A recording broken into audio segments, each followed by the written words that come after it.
अल्हम्दुलिल्लाहि रब्बिल आलमीन वस्सलातु वस्सलामु अला सय्यिदिल मुरसलीन अम्मा बअद फ़अऊज़ु बिल्लाहि मिनश शैतानिर रजीम बिस्मिल्लाहिर रहमानिर रहीम अस्सलातु वस्सलामु अलैका या रसूलल्लाह व अला आलिका व अस्हाबिका या हबीबल्लाह अस्सलातु वस्सलामु अलैका या नबिय्यल्लाह व अला आलिका व अस्हाबिका या नूरल्लाह। মাদানী চ্যানেলের দর্শকবৃন্দ, দরুদ শরীফ পাঠ করার অগণিত ফজিলত এবং বরকত রয়েছে। প্রিয় নবী রাসূল আরবি আখরি নবী হযরত মুহাম্মদ সাল্লাল্লাহু তাআলা আলাইহি ওয়াসাল্লাম ইরশাদ করেন, যে ব্যক্তি আমার উপর একবার দরুদ শরীফ পাঠ করে আল্লাহ সুবহানাহু ওয়া তাআলা তার উপর 10টি রহমত নাজিল করেন। সাল্লু আলাল হাবিব সাল্লাল্লাহু তাআলা আলা মুহাম্মদ সাল্লাল্লাহু তাআলা আলাইহি ওয়াসাল্লাম। মাদানী চ্যানেলের দর্শকবৃন্দ, উপস্থিত হয়েছি শানে মুস্তাফা অনুষ্ঠানে। আর আমরা এই অনুষ্ঠানে নবী পাক সাল্লাল্লাহু তাআলা আলাইহি ওয়াসাল্লামের কোনো একটি অঙ্গ মোবারক নিয়ে আমরা আলোচনা করে থাকি। আর আজও এর ব্যত ঘটবে না। আজ আমরা নবী পাক সাল্লাল্লাহু আলাইহি ওয়াসাল্লামের দাড়ি মোবারক সম্পর্কে আলোচনা করব।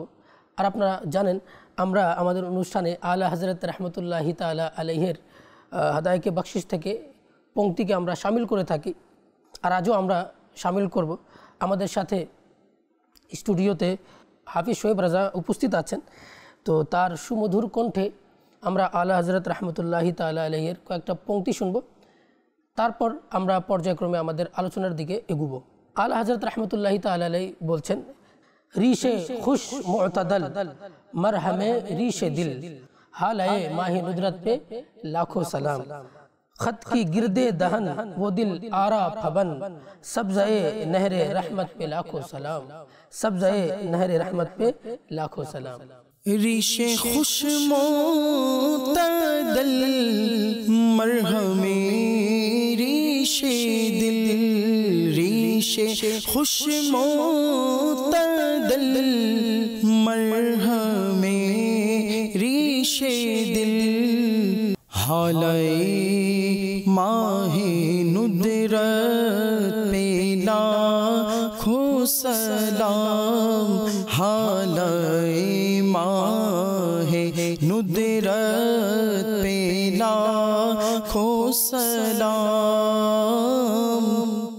खत की गिरदे दहन वो दिलारा फबन खत की गिरदे दहन वो दिलारा फबन सब्ज़े नहरे रहमत पे लाखों सलाम सब्ज़े नहरे रहमत पे लाखों सलाम। মাদানী চ্যানেলের দর্শকবৃন্দ, আপনারা বুঝে গিয়েছেন যে এই শেরের মধ্যে নবী পাক সাল্লাল্লাহু তাআলা আলাইহি ওয়াসাল্লামের দাড়ি মোবারকের প্রশংসা করা হচ্ছে। আর আজকের আমাদের আলোচনার প্রতিপাদ্য বিষয় হলো নবী পাক সাল্লাল্লাহু আলাইহি ওয়াসাল্লামের দাড়ি মোবারক। হুজুর আকরাম সাল্লাল্লাহু তাআলা আলাইহি ওয়াসাল্লাম এর দাড়ি মোবারক খুবই ঘন ছিল আর দেখতে খুবই সুন্দর ছিল। আর নবী পাক সাল্লাল্লাহু আলাইহি ওয়াসাল্লাম দাড়ি মোবারকের মধ্যে তেল লাগাতেন এবং চিরুনিও করতেন। আর নবী পাক সাল্লাল্লাহু আলাইহি ওয়াসাল্লাম যখন চিরুনি করতেন তখন প্রথমে দৈর্ঘ্য আকারে করতেন, তারপর প্রস্থ আকারে করতেন।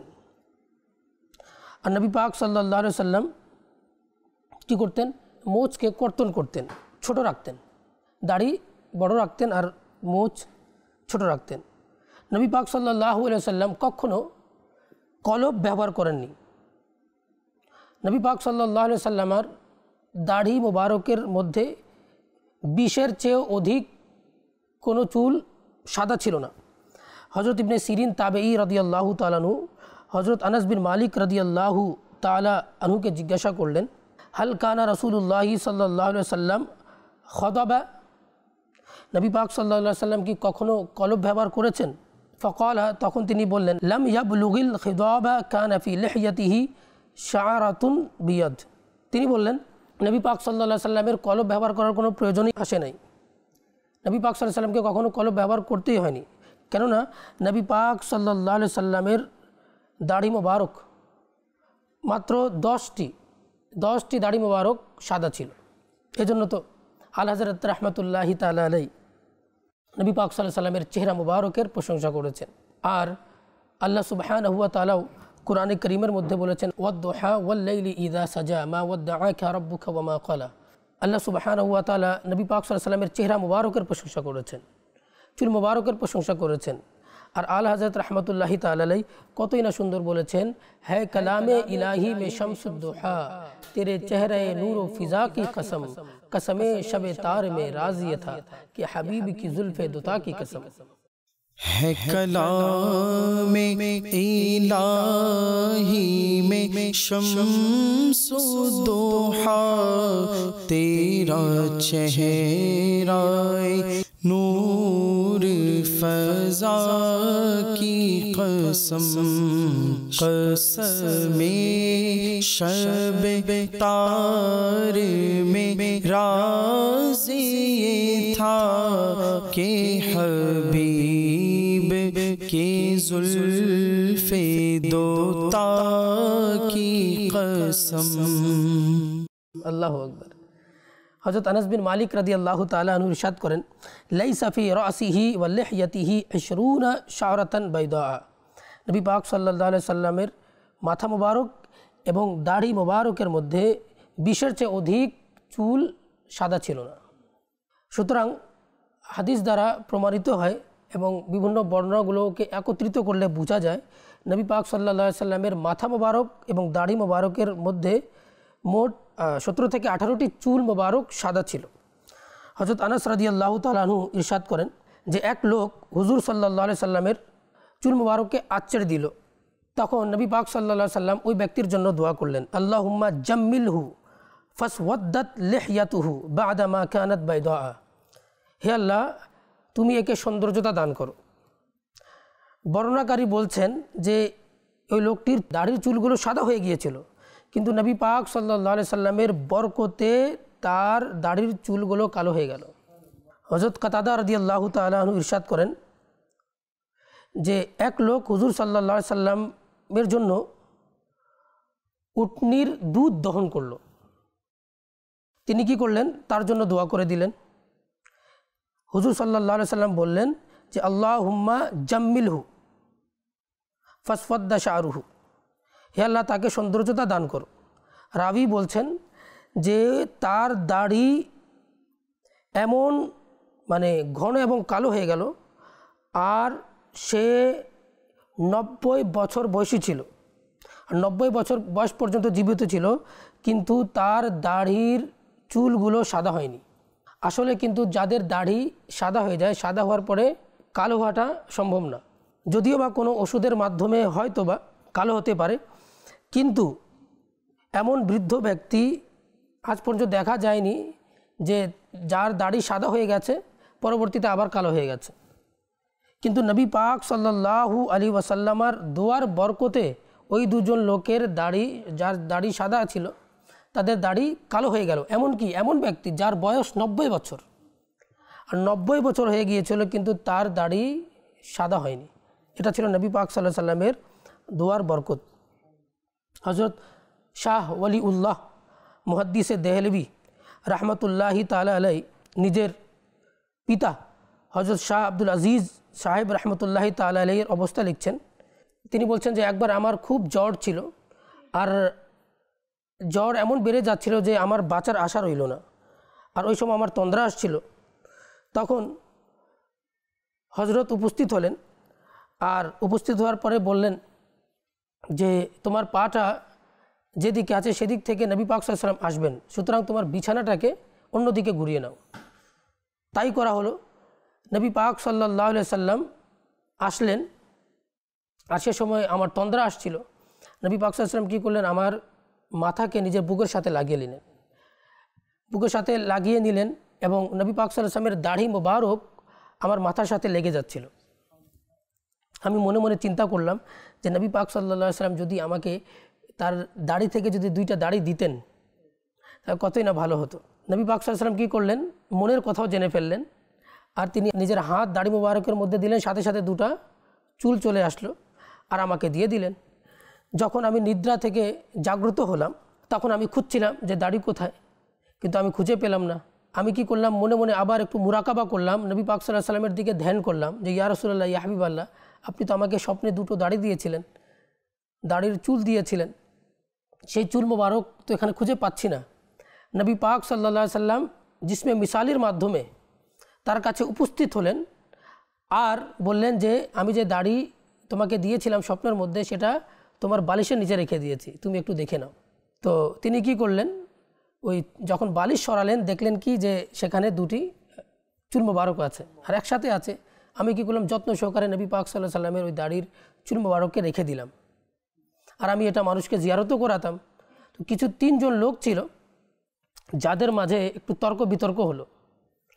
তারা বলতে লাগলো যে এটা নবী পাক সাল্লাল্লাহু আলাইহি ওয়াসাল্লামের চুল মোবারক কীভাবে হতে পারে। আর ওই স্বপ্নের মধ্যে নবী পাক সাল্লাল্লাহু আলাইহি ওয়াসাল্লাম এটাও বলেছিলেন, যখনই তুমি এই চুলের সামনে দুরূদ শরীফ পাঠ করবে, সাথে সাথে চুল মোবারক কী হয়ে যাবে, সোজা হয়ে যাবে, আর সাথে সাথে দুটা চুল মোবারক একে অপর থেকে পৃথক হয়ে যাবে। তো ওই 3 জন লোক যারা তর্ক বিতর্ক করছিল তাদেরকে আনা হলো যে এটা নবী পাক সাল্লাল্লাহু আলাইহি ওয়াসাল্লামের চুল মোবারক কিনা। তো একদম ঘরের বাইরে নবী পাক সাল্লাল্লাহু আলাইহি ওয়াসাল্লামের চুল মোবারককে আনা হলো। যখনই বাইরে রাখা হলো সাথে সাথে মেঘ চলে আসলো। তাদেরকে বলা হলো দেখো নবী পাক সাল্লাল্লাহু আলাইহি ওয়াসাল্লামের চুল মোবারক সাথে সাথে মেঘও চলে আসছে। ওই লোক বলতে লাগলো যে না, যেটা হয়তো বা এমনিতে আসছে, হঠাৎ করে আসতে পারে, এটা কোনো ম্যাটার না। আবার ঘরে রাখা হলো চুল মোবারক, আবার আনা হলো, সাথে সাথে আবার কি মেঘ ছায়া দিতে লাগলো। ওই লোকটা শুনে সাথে সাথে কী করলো, তওবা করলো। আর তওবা করার পরে সে আহলে সুন্নাত ওয়াল জামাতের অন্তর্ভুক্ত হয়ে গেল। আর নবী পাক সাল্লাল্লাহু আলাইহি ওয়াসাল্লামের চুল মোবারকের প্রতি সে সম্মান প্রদর্শন করতে লাগলো। আবার ওই লোক আরেক লোকের জন্য আবার সে আসলো, তার জন্য আবার চুল মোবারক বের করা হলো, আবার চুল মোবারকের সামনে ওই মেঘ ছায়া দিতে থাকলো।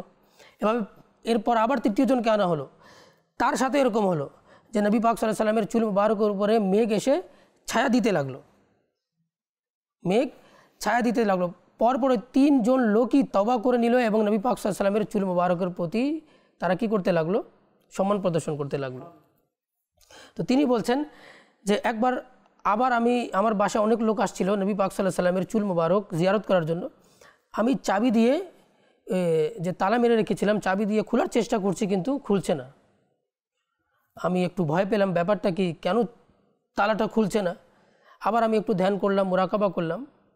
তো নবী পাক সাল্লাল্লাহু আলাইহি ওয়াসাল্লাম এর কাছ থেকে ইশারা আসলো যে তোমার ওখানে এমন লোক আছে যে জুম্বি, যার উপর গোসল ফরজ, সে যেন পবিত্র হয়ে চলে আসে, তাহলে চাবি দিয়ে তালাটা খুলে যাবে। তিনি সাথে সাথে বলেন এখানে যারা আছেন সবাই গোসল করে পবিত্র হয়ে যেন সবাই আসে। যখন সবাই আসলো, আবার তিনি যখন চাবি দিয়ে তালাটা খুলে সাথে সাথে তালা খুললো এবং সবাই নবী পাক সাল্লাল্লাহু আলাইহি ওয়াসাল্লামের দাড়ি মোবারকের জিয়ারত করলো। মাদি চ্যানেল দর্শকবৃন্দ, এটা নবী পাক সাল্লাল্লাহু আলাইহি ওয়াসাল্লামের মুজিজা। এখনও অনেক বুজুর্গানে দিন আছেন যাদের কাছে নবী পাক সাল্লাল্লাহু আলাইহি ওয়াসাল্লামের চুল মোবারক আছে, আর আজও আছে। 1400 বছর হয়ে গেছে। আনাস রাদিয়াল্লাহু তাআলার কাছেও চুল মোবারক ছিল, তার পরিবারবর্গের কাছেও চুল মোবারক ছিল। এভাবে বুজুর্গানে দিনের কাছে পর্যায়ক্রমে এসেছে। আল্লাহ তাআলা যেন আমাদেরকে নবী পাক সাল্লাল্লাহু আলাইহি ওয়াসাল্লামের চুল মোবারকের সম্মান করার আমাদেরকে তৌফিক দান করুক। ফতোয়া কাজী খানের মধ্যে রয়েছে ইন্না তাখফিফাল আম্বিয়া কুফরুন, আম্বিয়া کرامের শানে সামান্যটুকু কটূক্তি করা এটা কুফরি। নবী পাক সাল্লাল্লাহু আলাইহি ওয়াসাল্লামের যদি জুতা মোবারকের যদি কেউ অসম্মান করে, সেও ইসলামের সীমারেখা থেকে বাইরে চলে যাবে। হযরত হাসান বিন সাবিত রাদিয়াল্লাহু তাআলা আনহু কতই না সুন্দর বলেছেন যে ওয়া আহসানু মিন কালাম তারাকাতু আইনি ওয়া আজমালু মিন কালাম তালিদিন নিসাউ খুলিকতা মুবাররাআম মিন কুল্লি আইবিন কাআন্নাকা কাদ খুলিকতা কামা তাশাউ। আল্লাহু আকবার। হাসান বিন সাবিত কতই না সুন্দর বলছেন ওয়া আহসানা মিন কালাম তারাকাতু আইনি, ইয়া রাসূলুল্লাহ, ইয়া হাবিবাল্লাহ, আপনার মতো সুদর্শন চেহারাওয়ালাকে আমার চক্ষু কখনো দেখেনি। ওয়া আজমালু মিন কালাম তালিদিন নিসাউ, এবং আপনার চেয়ে সুদর্শন ব্যক্তিকে কোনো মা আজ পর্যন্ত জন্মই দেয়নি। খলিকতা মুবাররাআম মিন কুল্লি আইবিন, আপনাকে দোষ ত্রুটিহীন অবস্থায় আপনাকে সৃষ্টি করা হয়েছে। নবী পাক সাল্লাল্লাহু আলাইহি ওয়াসাল্লামের আজকে দোষ খুঁজে বেড়ায়, আল্লাহ তাআলা তো তাকে ত্রুটিহীন করে সৃষ্টি করেছেন। আলা হযরত রাহমাতুল্লাহি তাআলা আলাইহি কত না সুন্দর বলেছেন ও কামালে হুসনে হুজুর है, वो कमाले हुस्ने हुजूर है कि गुमाने नक्शे जहां हुस्ने हुजूर है के गुमाने नक्शे जहां नहीं, यही फूल खार से दूर है, यही फूल खार से दूर है, यही शम्मा है कि धुआं नहीं। बलगल उला बिकमालिही कशफतु जाबी जमालिही हसन जमीओ खिसालिही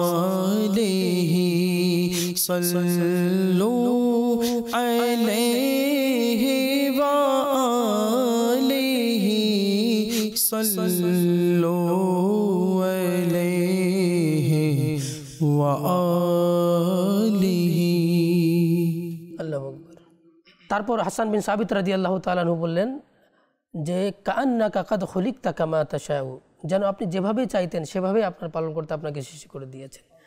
আর এই কথাটাকেই আলা হযরত রাহমাতুল্লাহি তাআলা আলাইহি 1400 বছর পরে নিজের হাদায়াকে বখশিশের মধ্যে নবী পাক সাল্লাল্লাহু আলাইহি সাল্লামার প্রশংসা করতে গিয়ে কি বলছেন, লাম ইয়াতি নাযীরুকা ফি নাজারিন মিসলে তুনাশুদ পয়দা যা, लम याति नज़ीरुका फी नज़रिन मिसले तो ना शुद्ध पैदा जाना, जग राज को ताज तो रे सर सो ए जग राज को ताज तो रे सर सो है, तुझको शहीदो सरा जाना है, तुझको शहीदो सरा जाना। আল্লাহু আকবার। হুজুর আলাইহিস সালাম ইরশাদ করেছেন, মান রাআনি ফিল মানামি ফাকাদ রাআনি, যে ব্যক্তি আমাকে স্বপ্নে দেখলো সে যেন আসলেই আমাকে দেখলো।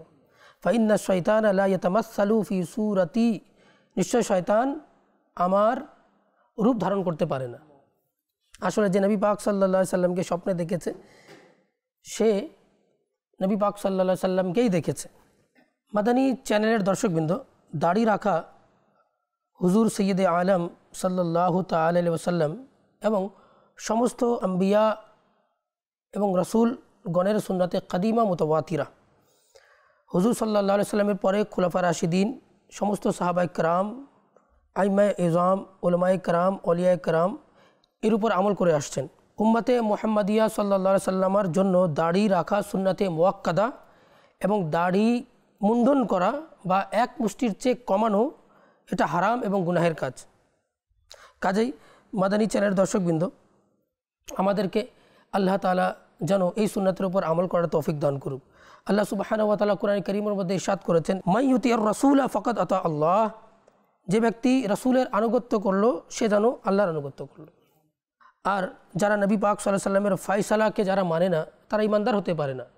আল্লাহ সুবহানাহু ওয়া তাআলা কোরআন কারীমের মধ্যে ইরশাদ করেছেন, ফালা ওয়া রাব্বিকা লা ইউমিনুনা হাত্তা ইউহাক্কিমুকা ফীমা শাজারা বাইনাহুম সুম্মা লা ইয়াজিদু ফি আনফুসিহিম হারাজাম মিম্মা কদাইতা ওয়া ইউসাল্লিমু তাসলিমা।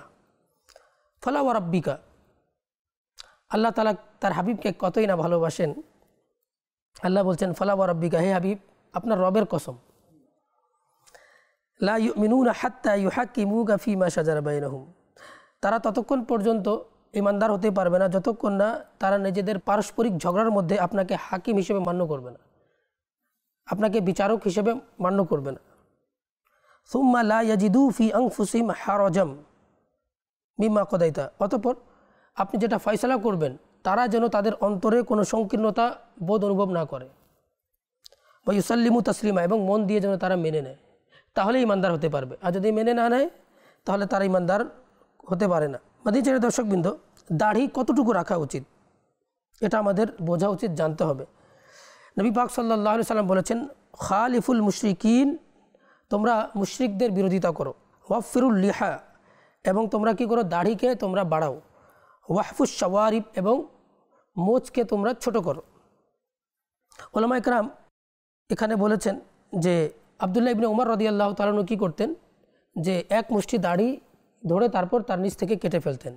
উলামা ইকরাম বলেছেন যে এক মুষ্টি দাড়ি রাখা সুন্নাত। আলা হযরত রাহমাতুল্লাহি তাআলা আলাইহি ফাতাওয়া রাজাবিয়া শরীফের মধ্যে বলেছেন যে দাড়ি এক মুষ্টি রাখতে হবে, অর্থাৎ আপনার নিচ থেকেও এক মুষ্টি এবং পাশ থেকেও এক মুষ্টি, অর্থাৎ মানে চারোপাশ থেকে দৈর্ঘ্য এবং প্রস্থ আকারে চারোদিক থেকে এক মুষ্টি দাড়ি রাখা ওয়াজিব। আর এই যে এই অংশটাকে বলা হচ্ছে, এটাও দাড়ির অংশ। অনেকে এটা নিচের অংশটা কেটে ফেলে, এটাকে কাটা যাবে না। হ্যাঁ, আলা হযরত রাহমাতুল্লাহি তাআলা আলাইহি বলেছেন যে যদি এত বেশি বড় হয়ে যায়, মুখের মধ্যে চলে যাচ্ছে, তো যেই চুলগুলো মুখের মধ্যে চলে যাচ্ছে, হ্যাঁ, সেটাকে যেন কেটে ফেলা হয়। তাছাড়া নিচের অংশটা কাটা যাবে না, এটাও গুনাহ। আল্লাহ তাআলা যেন আমাদেরকে নবী পাক সাল্লাল্লাহু আলাইহি সাল্লামের সুন্নাতের উপর আমল করার আমাদেরকে তৌফিক দান করুন। আবার অনেকে আছে এই পাশ থেকেও কেটে ফেলে, এই পাশ থেকেও কেটে ফেলে, তো পাশ থেকে কাটবেন না, পাশের অংশটাও দাড়ির অংশ। আর যাদের ন্যাচারালিভাবে যাদের এক মুষ্টি হয় নাই তাতে কোনো সমস্যা নাই, যাদের ন্যাচারালিভাবে হয় না কিন্তু কামানো যাবে না ইচ্ছাকৃতভাবে। আল্লাহ তাআলা যেন আমাদেরকে নবী পাক সাল্লাল্লাহু আলাইহি সাল্লামের এই সুন্নাহ, দাড়ি রাখার সুন্নাতের উপর আমল করার তৌফিক দান করুক। মাদিনী চ্যানেল দর্শকবৃন্দ, আজ এই পর্যন্ত। আগামী অনুষ্ঠানে আবারও একটা নতুন বিষয় নিয়ে আপনাদের সম্মুখে উপস্থিত হব। ততক্ষণ পর্যন্ত ভালো থাকুন, সুস্থ থাকুন, মাদানী চ্যানেল দেখতে থাকুন, মিলাদুন নবী উদযাপন করতে থাকুন। সাল্লু আলা হাবিব সাল্লাল্লাহু তাআলা আলা মুহাম্মদ সাল্লাল্লাহু তাআলা আলাইহি ওয়াসাল্লাম।